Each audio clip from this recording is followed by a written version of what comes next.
What's up, guys? Welcome back to the Boys Do Sports. Today we are talking the top NFL trade candidates plus the remaining free agents and their landing spots. After two huge blockbuster trades with A.J. Brown and Myles Garrett, there are still plenty of big moves to be made for teams with holes to fill. These are the most likely players to be traded and the best landing spots for them. Let's get started with Jordan Brooks.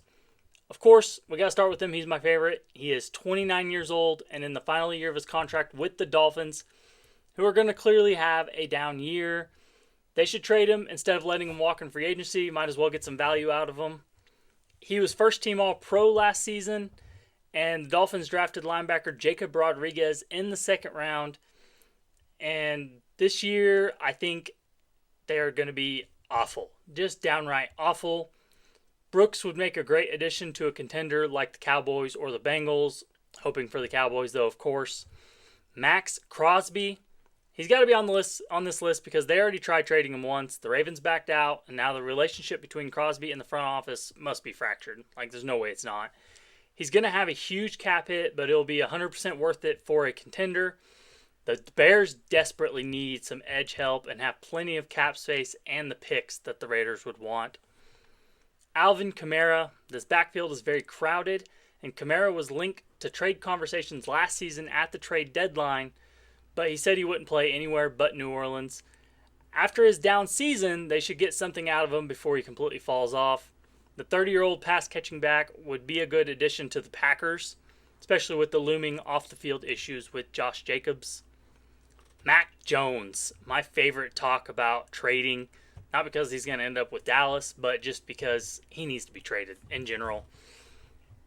He's in the last year of his contract with the Niners, but they have expressed he is too valuable to them and will not trade him.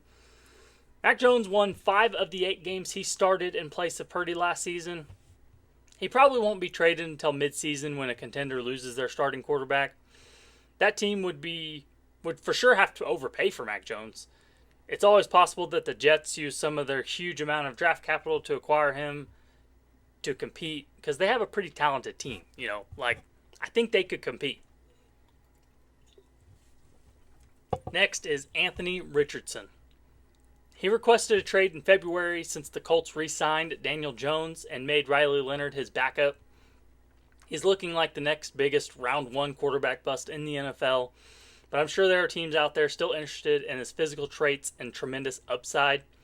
A team like the Lions or Packers currently do not have a very capable backup quarterback and could use Richardson to develop into something for the future. Brandon Ayuk, the split has to happen eventually. It's one of the biggest messes we've seen in a while. He hasn't played football since his big knee injury in October of 2024. He is 28 years old and has an average salary of $30 million per year. There clearly has not been much interest in him, but it's going to happen. It has to. The main team he has been linked to is the Commanders, and they could definitely use someone like him. Kayvon Thibodeau.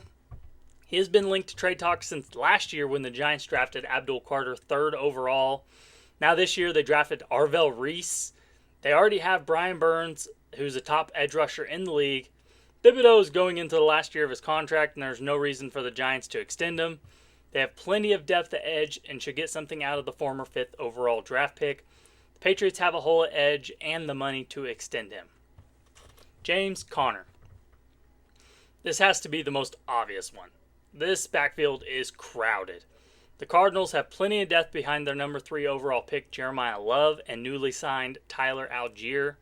Conner is 31 years old, coming off an injury that held him to 3 games last season. Send him somewhere he can compete for a ring because the Cardinals are far from it. The Bengals could use the depth behind Chase Brown, but Conner did take a pay cut to stay with the Cardinals this season, so they may keep him as a rotational piece to keep Miles off of their star running back. Keon Coleman. Man, I thought the breakout was here in week 1 last season. 11 targets, 8 catches for 112 yards and a tutty. Then he fell back down to earth. Now this season, they traded for DJ Moore, drafted Skylar Bell. Those additions make this room crowded, and maybe the odd man out is Keon Coleman. Other teams with weak wide receiver rooms might be willing to take a shot on him. I would say the Dolphins, but they're in the same division, so we will go with the Rams for depth behind Puka and Adams. Kayshon Boutte, he has shined bright in moments of need for the Patriots, but they signed Dobbs and traded for A.J. Brown, making this wide receiver room too crowded. He is in the last year of his contract, and instead of paying him, they could trade him. He would automatically slot in as the wide receiver one for the Raiders, and they wouldn't have to give up a ton to get him. Marvin Mims, our last trade player. The breakout just never happened, especially since he only averages 35 to 40% of the snaps. He is still only 24 years old and going into the final year of his rookie deal. He just doesn't fit in this now crowded receiver room. Waddle, Sutton, Franklin, and Pat Bryant. He would make a great deep ball threat for a team like the Dolphins or even the Saints. Because, the Broncos and Saints connection, they're always trading players.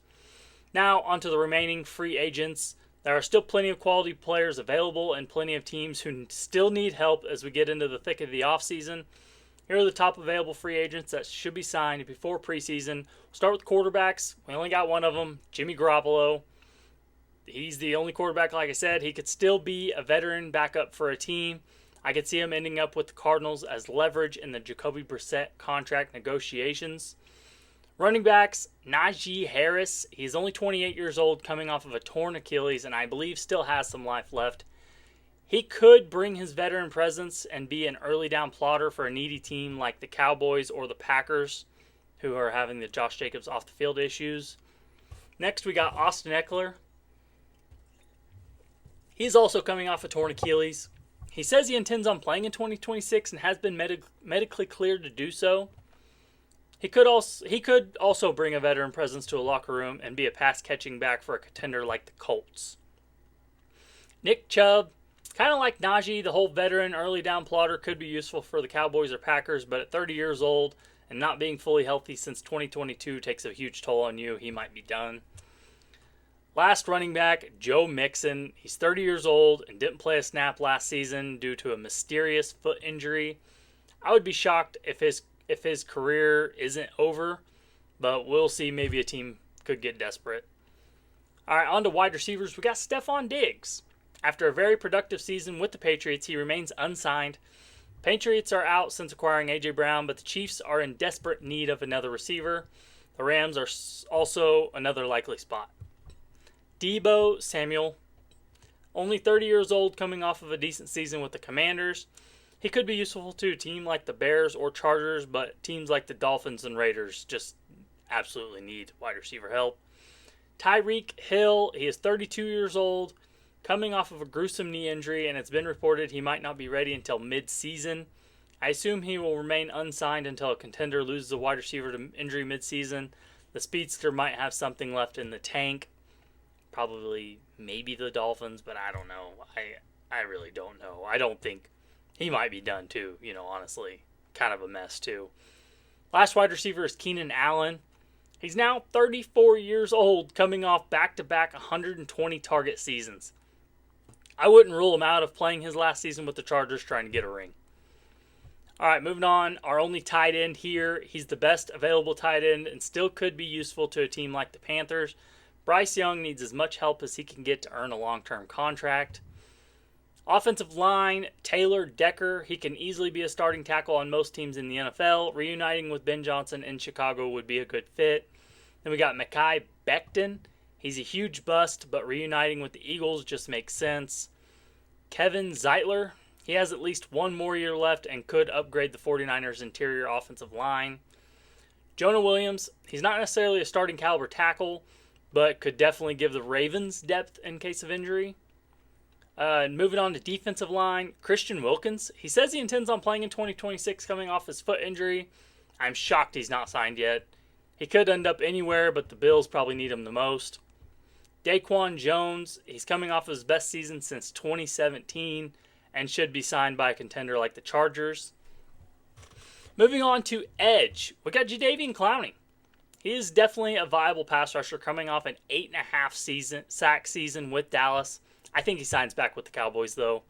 Joey Bosa, he's almost 31 years old and would fit well with the Vikings. We got Von Miller. He's intending to play this season, and at 37 years old, he could be a rotational pass rusher again for the Broncos. Hassan Reddick, another rotational pass rusher for a contender. Returning to the Bucs just makes sense. Next is linebackers. Matt Milano. He would make a perfect veteran linebacker to rotate in for the Lions to make a run. Bobby Okereke. After he struggled in 2025, the Jaguars still fill a hole left by Devin Lloyd. Bobby Wagner, he's coming off a 162 tackle season and going into his age 36 season. This dude just doesn't age. The Bengals or Cowboys could use linebacker help and his veteran experience. Jermaine Pratt, he's a steady contributor and can be depth for a team like the Texans, who already lost EJ Speed for the season and training camp. Then last we got Kyle Van Noy. He has championship pedigree and should reconnect with John Harbaugh to help the Giants take their next step. Getting into cornerbacks, Trayvon Diggs. He's coming off several down seasons and injuries, but reuniting with Dan Quinn in Washington might be his best shot of being signed. Marshawn Lattimore, he will be coming off a torn ACL. Not sure if he'll end up on a team this season, but a reunion with the Saints would be perfect. Rasul Douglas, he bounced back from a bad 2024 season, returning to the Bills in their Super Bowl window makes sense. All right, we got two safeties here. Our last two players, Donovan Wilson. Surely he can still make a difference for a safety-needy team like the Patriots. And Xavier Woods, another former Cowboy. Let's throw him on the Seahawks after losing Kobe Bryant. But yeah, guys, that is all. Like, share, follow.